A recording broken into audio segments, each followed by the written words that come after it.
જો તું અહીંયા ભગવાન કુંકુંડાચાર્ય દિગંબર સંત મુનિ એમ કહે છે, જો તું ધાર્મિક ક્રિયા કરવાનો ઈચ્છક છે તો તું એ વિકલ્પની ક્રિયાઓથી પરાંગમુખ થા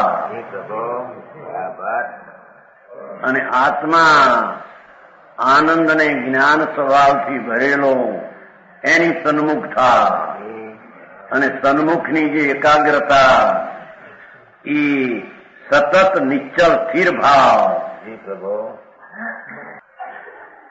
ભાઈ વાત ભાઈ,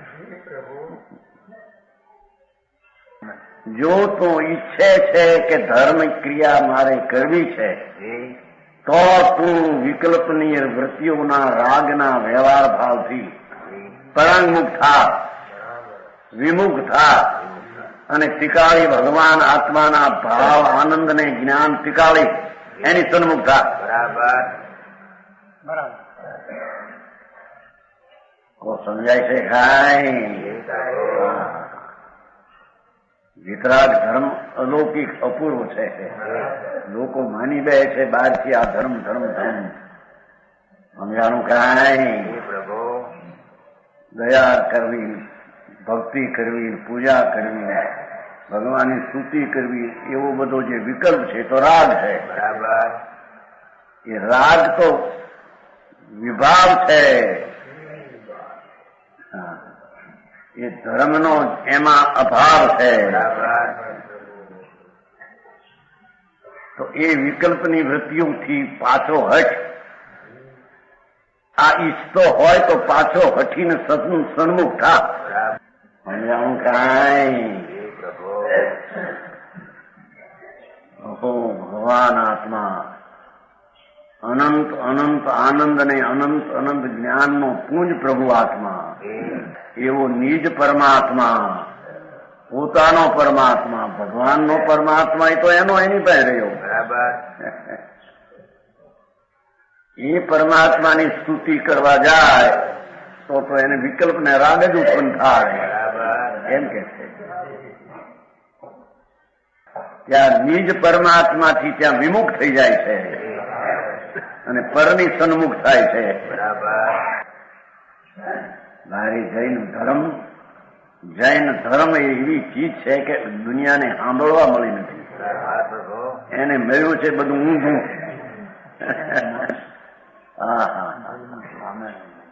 જૈન ને નામે એને ક્રિયા રાગની ક્રિયામાં જોડી દીધા છે ને. સમજાણું કાંઈ?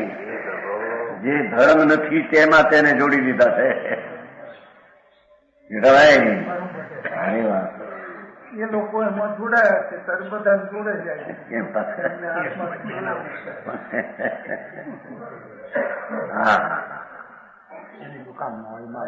અહીં તો કે છે પ્રભુ કુંકુંડાચાર દેવ, એ આત્મા એ શિષ્ય એમ કહ્યું છે ને. આમ કરે એમ કીધું ને એટલે કોકને કે છે ને, કરે છે એમ કે છે ત્યારે કોકને કે છે ને કે આ કરે છે.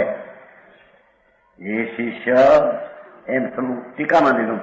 પદ્મમલધારી દેવ દિગંબર સંત મુનિ આત્મ ધ્યાની આનંદમાં કિલોલ કરનાર,